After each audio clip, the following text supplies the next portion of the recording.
নমস্কার, আমি সুস্মিতা। ক্রিয়েটিভ আর সিম্পল লাইফস্টাইলে আপনাদের সকলকে স্বাগত জানাই।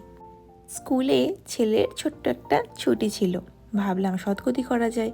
তো আমরা 4 জনের 4টে ফ্যামিলি মিলে একটা ছোট্ট দেখে ট্রিপ বানিয়েছিলাম।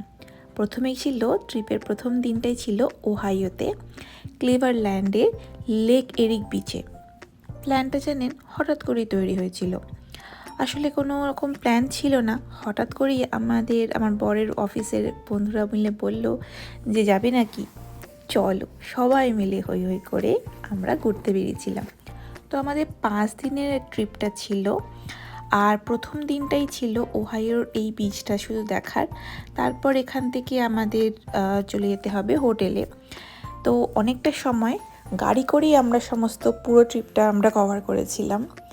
এখন চারপাশটা একটুখানি দেখছিলাম, একটুখানি সুন্দর একটা সমুদ্রের যে একটা মানে জলের যে একটা আওয়াজ ছলাৎ সেটাকে খুব উপভোগ করছিলাম। চারিদিকে ছড়িয়ে ছিটিয়ে আছে ঝিনুক আর ছিল বৃষ্টি। এমন একটা ওয়েদার ভালো, কিন্তু বৃষ্টি যখনই হচ্ছিল তখনই খুব মানে ভাল লাগছিল না যে আমরা তখন আমরা ছাতা খুঁজছি যে কোথায় গিয়ে লুকানো যায়। আর আমরা ওয়েট করছিলাম আমাদের আরও 2জন ফ্যামিলি মেম্বারদের জন্য।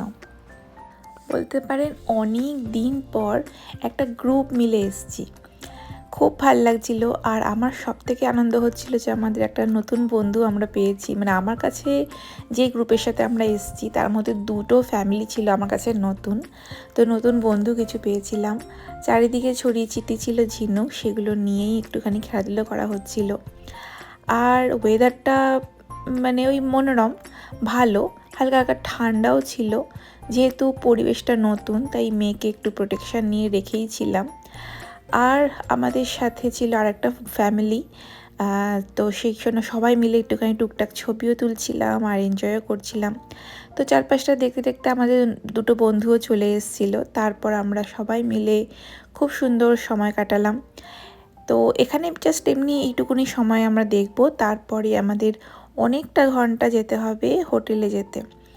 তারপরের দিন মানে আজকের পরের দিনেই আমরা আবার যাব মিশিগান। তো মিশিগানের ভিডিও ছোট ছোট করে আপনাদের সাথে সবাই সাথে শেয়ার করব অবশ্যই। আসলে এবারটায় না সেরকমভাবে ভিডিও করতে পারিনি, তাই ছোট্ট ছোট্ট করে রিলসের আকারে আপনাদের সাথে সেটা শেয়ার করছি, আমাদের এনজয়মেন্টটা কেমনভাবে কাটালাম। ব্লগ বা রিলস কোনোটাই আমার করার খুব একটা ইচ্ছে ছিল না, কারণ এইবারের ট্রিপটা চাইছিলাম নিজের মতো করে একটু সময় কাটাই, কোনো রকম ছবি না বা কোনো রকম রিলস বা ভিডিও না।